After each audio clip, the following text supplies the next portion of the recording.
नमस्ते, प्रणाम। मैं मीनाक्षी जैन स्वागत करती हूँ आपका चैनल मीनाक्षी जैन पर। ये वीडियो है केबीसी माउंटेन ड्यू ऑडिशन के जीके टेस्ट के क्वेश्चन और उसके आंसर कुछ डिटेल के साथ, जो 10 नवंबर 2024 को मुंबई में हुआ था। तो फर्स्ट क्वेश्चन, मुगल संस्थापक बाबर का मकबरा कहाँ स्थित है? तो the tomb of Babur is located at Kabul. तो राइट आंसर काबुल हो जाएगा। काबुल के बागे बाबर में मुगल वंश के संस्थापक बाबर का मकबरा स्थित है। काबुल जो अफगानिस्तान की राजधानी है। मुगल संस्थापक बाबर की मृत्यु 1530 में हुई थी। तब पहले उन्हें आगरा में दफनाया गया था। बाद में उनकी इच्छा अनुसार उनके पार्थिव शरीर को काबुल ले जाकर बागे बाबर में दफनाया गया। वैसे ये जानकारी मैंने मुगल साम्राज्य की पार्ट 1 में कवर भी की थी। हम प्रमुख मुगल शासकों के मकबरे कहाँ स्थित है देख लेते हैं। तो बाबर का तो हमने देख ही लिया, काबुल। हुमायूं का मकबरा दिल्ली में स्थित है, जिसे उनकी पत्नी बेगा बेगम ने बनवाया था, जिन्हें हाजी बेगम भी जाना जाता है। और तीसरे मुगल शासक अकबर का मकबरा सिकंदरा में स्थित है, जो इनके पुत्र जहांगीर द्वारा बनवाया गया था। और मुगल शासक जहांगीर का मकबरा लाहौर में स्थित है, जो रावी नदी के किनारे वर्तमान में पाकिस्तान के पंजाब प्रांत में लाहौर के पास शाहदरा बाग में स्थित है। मुगल शासक शाहजहां का मकबरा ताजमहल है, जो आगरा उत्तर प्रदेश में यमुना नदी के किनारे स्थित है। इसे स्वयं शाहजहां ने अपनी पत्नी मुमताज महल की कब्र बनाने के लिए बनवाया था। और औरंगजेब का मकबरा अहमदनगर महाराष्ट्र में स्थित है, और अहमदनगर का अब ऑफिशियली नाम अहिल्यानगर है। और अंतिम मुगल बादशाह बहादुर शाह जफर की मृत्यु म्यांमार में हुई थी। उनका मकबरा यांगून म्यांमार में है। यांगून का पूर्व नाम रंगून। नेक्स्ट क्वेश्चन, रामायण में इनमें से कौन अन्य 3 के भाई नहीं है? विभीषण, लक्ष्मण, शत्रुघ्न, भरत। तो राम, भरत, लक्ष्मण और शत्रुघ्न ये चारों भाई थे। तो यहाँ पर राइट आंसर विभीषण हो जाएगा, जो कि रावण के भाई थे। नेक्स्ट क्वेश्चन, इनमें से कौन सा उपन्यास वाजिद अली शाह के समय से संबंधित है? तो इसका सही उत्तर शतरंज के खिलाड़ी। ये वाजिद अली शाह अवध के नवाब थे, और ये शॉर्ट स्टोरी शतरंज के खिलाड़ी मुंशी प्रेमचंद जी द्वारा लिखी गई है, जिनकी शतरंज के खिलाड़ी के अलावा अन्य मुख्य कृतियां गोदान, बाजार-ए-हुस्न, कर्मभूमि, गबन, मानसरोवर, ईदगाह। इनकी कृतियों को ध्यान से पढ़ ले, इम्पोर्टेंट है। मुंशी प्रेमचंद जी का वास्तविक नाम धनपत राय श्रीवास्तव, और इनका जन्म ब्रिटिश भारत के बनारस रियासत के लम्ही गांव में हुआ, जो वर्तमान में उत्तर प्रदेश के बनारस जिले में है।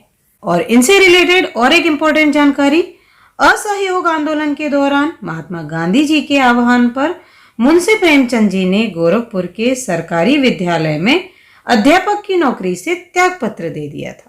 नेक्स्ट क्वेश्चन, बाघ का वैज्ञानिक नाम क्या है जो पी से शुरू होता है? तो बाघ टाइगर का साइंटिफिक नेम है पैंथेरा टिग्रिस। वहीं पर लायन शेर का साइंटिफिक नेम है पैंथेरा लियो, और तेंदुआ लेपर्ड का साइंटिफिक नेम है पैंथेरा पार्डस, और जेगुआर का साइंटिफिक नेम है पैंथेरा ओनका। वहीं पर हिम तेंदुआ और स्नो लेपर्ड का साइंटिफिक नेम है Panthera अंसिया।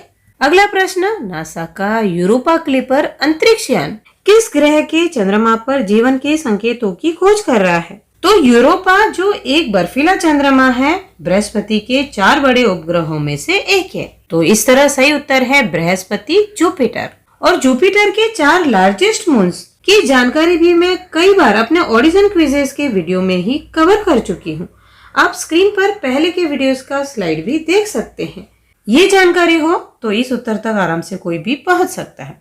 Next, the inheritance of loss किस भारतीय लेखिका का उपन्यास है? तो यहाँ पर राइट उत्तर होगा किरण देसाई।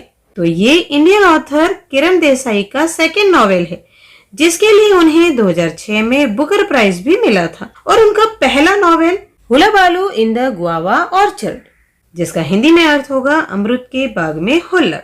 और किरण देसाई की मां अनीता देसाई भी एक ऑथर हैं, जिन्हें बुकर प्राइज के लिए 3 बार नॉमिनेट भी किया गया था, और एक बार शॉर्ट लिस्टेड भी हो चुकी थी 1980 में अपने novel clear day of light के लिए। और बुकर पुरस्कार के भारतीय विजेताओं की पूरी जानकारी के लिए 21 मई 2023 के ऑडिशन क्विजेस का वीडियो देख सकते हैं। और 2024 का बुकर प्राइज यूके की सामंता हार्वे ने प्राप्त किया, अपनी नॉवेल ऑर्बिटल के लिए। नेक्स्ट, 144 अंडों के समूह को एक साथ किस इकाई में मापा जाएगा? डेकल, दर्जन, ग्रॉस, टन। तो यहाँ पर सही उत्तर होगा ग्रॉस। एक ग्रॉस इक्वल 144 आइटम्स यानी 12 डजन। यानी एक ग्रॉस में 144 वस्तुएं होती है और 12 gross equal to a great gross equal to 1728 items, जो 144 दर्जन होता है। नेक्स्ट, मिशन इम्पॉसिबल सीरीज के मुख्य अभिनेता कौन है? तो mission impossible American action spy film series है जिसमें लीड कैरेक्टर प्ले किया गया है हॉलीवुड एक्टर टॉम क्रूज द्वारा।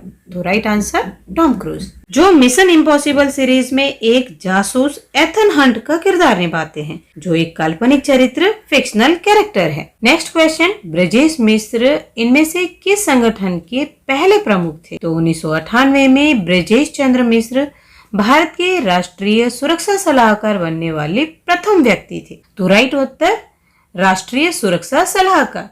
और इसके साथ ही ये प्रधानमंत्री अटल बिहारी वाजपेयी के काल में भारत के प्रधान सचिव भी रहे और इनके पिता द्वारकानाथ मिश्र एमपी मध्य प्रदेश के मुख्यमंत्री भी रहे थे। नेक्स्ट क्वेश्चन जो करंट अफेयर्स का है, पेरिस पैरालंपिक खेलों के समापन समारोह में भारतीय ध्वजवाहक हरविंदर सिंह का संबंध किस खेल से है? तो यहाँ पर सही उत्तर तीरंदाजी आर्चरी होगा। हरविंदर सिंह जी ने 2024 समर पैरालंपिक गेम्स में गोल्ड मेडल जीता men single recurve archery event में, और इसी इवेंट में 2020 टोक्यो समर पैरालंपिक में इन्होंने ब्रॉन्ज मेडल जीता था। और closing ceremony of Paris summer Paralympic 2024 में भारत के फ्लैग बेयरर हरविंदर सिंह के साथ प्रीति पाल भी थी, जो एक धावक रनर है यानी एथलीट है, जिन्होंने 2024 समर पैरालंपिक गेम्स में 2 ब्रॉन्ज मेडल जीते, 100 मीटर और 200 मीटर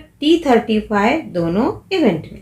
और 2024 समर पैरालंपिक गेम्स के ओपनिंग सेरेमनी में भारत के फ्लैग बेयरर थे भाग्यश्री यादव और सुमित अंतिल, दोनों एथलीट हैं। भाग्यश्री यादव शॉटपुट गोला फेंक प्लेयर हैं और वहीं सुमित अंतिल जेवलिन थ्रो भाला फेंक खिलाड़ी। और सुमित अंतिल ने 2024 पेरिस पैरालंपिक गेम्स में भाला फेंक जेवलिन थ्रो के F64 इवेंट में गोल्ड मेडल जीता और इसी इवेंट में 2020 टोक्यो समर पैरालंपिक में भी इन्होंने गोल्ड मेडल जीता था। यानी 2 गोल्ड मेडल विजेता हैं भाला फेंक में 2 लगातार पैरालंपिक खेलों में। वीडियो में दी जानकारी के आधार पर पूछे गए इस प्रश्न का उत्तर कमेंट में दे दे। और अब बाकी बचे 10 माउंटेन ड्यू ऑडिशन के क्वेश्चंस अगले पार्ट में शामिल करेंगे। वीडियो पसंद आया हो तो लाइक करें, शेयर करें और चैनल से जुड़े रहने के लिए सब्सक्राइब कर साथ में जो बेल आइकन है उस पर क्लिक कर ऑल नोटिफिकेशन भी ऑन कर दे। Thank you so much and all the very best.